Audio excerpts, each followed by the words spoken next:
नमस्कार दोस्तों, आज की ताज़ा खबरें हिमाचल प्रदेश से। हिमाचल प्रदेश में खतरा अभी भी बरकरार है। अभी किन्नौर में इतना बड़ा हादसा हुआ है और एक और बड़ा हादसा बिलासपुर के मंडी के भराड़ी के पास फोर लाइन के सेटिंग का कार्य लगा हुआ था। सेटिंग गिरने से हुई 2 लोगों की मौत, जिसकी पुष्टि डीएसपी राजकुमार जी ने की। आइए सुनते हैं बात हमारे रिपोर्टर अवधेश भारद्वाज के साथ।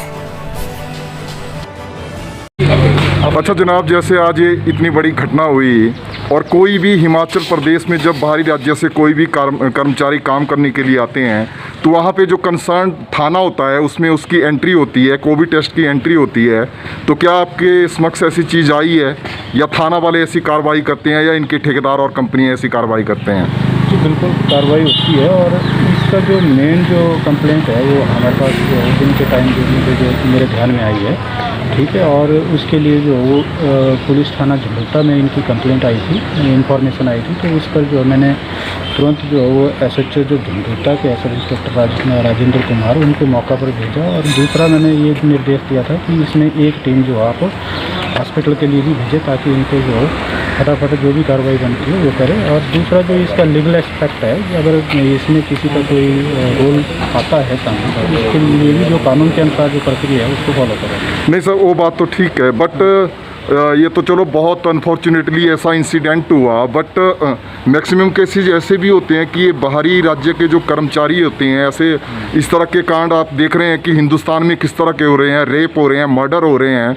तो अगर ऐसा अंजाम हिमाचल में होता है तो इनकी जो पीछे का जो रिकॉर्ड है, पुलिस रिकॉर्ड, वो भी हमारे हिमाचल में यहाँ पे सबमिट होना चाहिए ना। जो स्ट्रेंजर रोल और पर्चा 12 जो बाकायदा अगर ऐसे डाउटफुल लगता है तो उनके पर्चा 12 भी काटे जा रहे हैं। जी, ठीक है। और दूसरा जो वो जो हमारे पास जो हमने अपने आप ही एक प्रॉपर डीएसआई जो तैयार की है जो थाना लेवल पर, कि जितने भी लोग आ रहे हैं जो उसमें एंट्रीज जो है वो मस्ट की जा रही है। जी। तो वो डेली का हमारे पास डाटा होता है, हर पुलिस स्टेशन से जो है वो एंट्री होती है। जैसे जो भी बाहर से कोई भी लेबर तबका आता है तो उसको जो है वो उसकी प्रॉपर एंट्री विद फोटोग्राफ जो है वो की जाती है। अगर उसके अलावा जो इसको वेरीफाई भी किया जाता है कंसर्न पुलिस स्टेशन, जैसे कोई यूपी का है किसी पुलिस स्टेशन से है, तो वहाँ से भी उसको जो थ्रू मेल और जो दूसरा माध्यम जो स्ट्रेंजर रोल जो मैंने बात की उसको काट कर जो वेरीफाई किया जाता है। तो वो रिकॉर्ड पूरा हमारे हर पुलिस स्टेशन में जो है मेंटेन किया जाता है। चलिए सर, धन्यवाद, थैंक्स। चलो, स्वागत है आपका एक बार फिर से दिल्ली क्राइम नेशनल न्यूज में। मैं रिपोर्टर अवधेश भारद्वाज, जिला बिलासपुर, हिमाचल प्रदेश के बिलासपुर सिटी हॉस्पिटल से आपके समक्ष हाजिर हुआ हूँ। अच्छा, आप ये पीछे देख रहे हैं, ये पोस्टमार्टम कक्ष है जिला बिलासपुर का।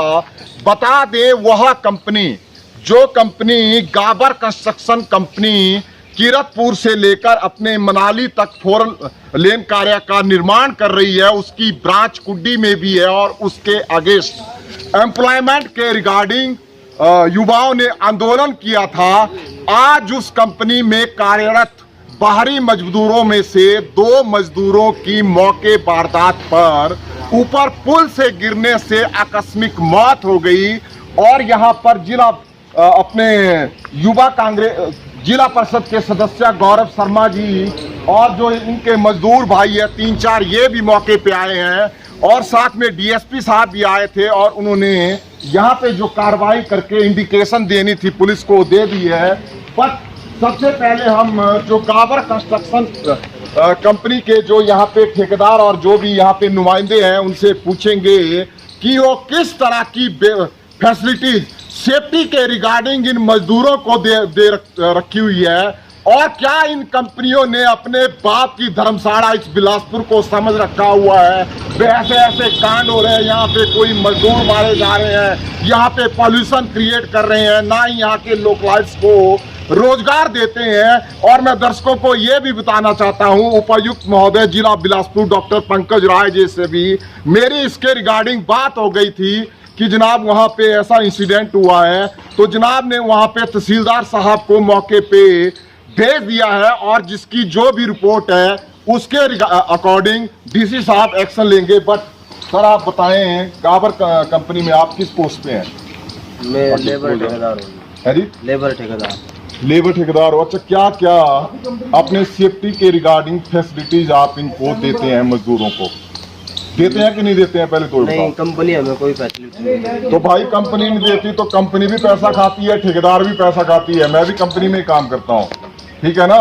जो कंपनी की लाइबिलिटी है वो तो शो होती ही है ना, वो किसी ना किसी को तो शो करवाते होने हैं। उन्हें सेंट्रल गवर्नमेंट ने काम दिया हुआ है, वो विद सेफ्टी इक्विपमेंट दिया है, क्यों नहीं आप कंपनी वालों को पूछते? मैन ठेकेदार अपने ये है, मतलब सुपरवाइजर जो संभालते हैं, और जो मैन ठेकेदार है वो बाहर है। कहाँ बाहर है? ठेकेदार मेरे लड़के हैं जो जिसके चोट लगी है। ऐसा है, किसको? जो डेथ हुई है मेरे लड़के हैं, मेरे गाँव के हैं। अभी हमारे साथ जुड़े हैं श्री गौरव शर्मा जी, जो अपने जिला परिषद 9 वार्ड के मेंबर हैं और समाज सेवी भी हैं साथ में, और युवाओं के रोजगार के लिए भी लड़ रहे हैं।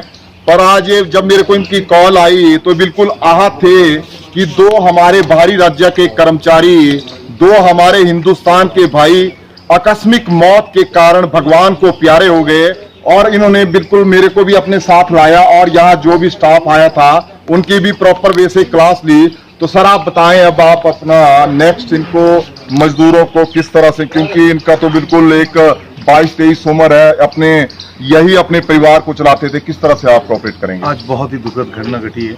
25 साल के 2 नौजवान भले ही बाहरी राज्य से थे, लेकिन यहाँ गावर कंपनी के साथ जुड़े हुए थे, काम कर रहे थे, और जानकर बड़ा ही आश्चर्य हुआ कि एक भी सेफ्टी का इक्विपमेंट इन लोगों को नहीं दिया गया। जो ये आदमी हैं, जो ये मजदूर लाए गए हैं, इनके पास ना कोई ज्वाइनिंग लेटर है, ना इनका कोई ईपीएफ कटता है, और ना ही कोई मेडिकल फैसिलिटी है। देखने की बात है कि पूरी इस कंपनी ने धज्जियां उठा के रखी हैं पूरे लॉ एंड ऑर्डर। और आज जो ये बच्चे हैं, गरीब बच्चे हैं, अगर इनको आपके माध्यम से अगर मैं दिखाऊं तो इनके सर में, इनके दिल में, इनके पेट के अंदर से सरिये निकले हुए। आज ये बाहर के आदमियों के साथ हुआ है, कल ये हमारे लोगों के साथ। हमारा इस कंपनी के साथ पहले भी रोजगार की लड़ाई चल रही है और आगे भी उस लड़ाई को चलाएंगे, लेकिन ये जो लड़ाई है ये पूर्णतः कानूनन रहेगी। और जिन जिन लोगों को ये कंपनी नौकरी देगी, उनके पास ज्वाइनिंग लेटर, सेफ्टी इक्विपमेंट्स और तमाम वो सुविधाएं इनको देनी पड़ेंगी जो एक मजदूर के पास होती। धन्यवाद। Thank you.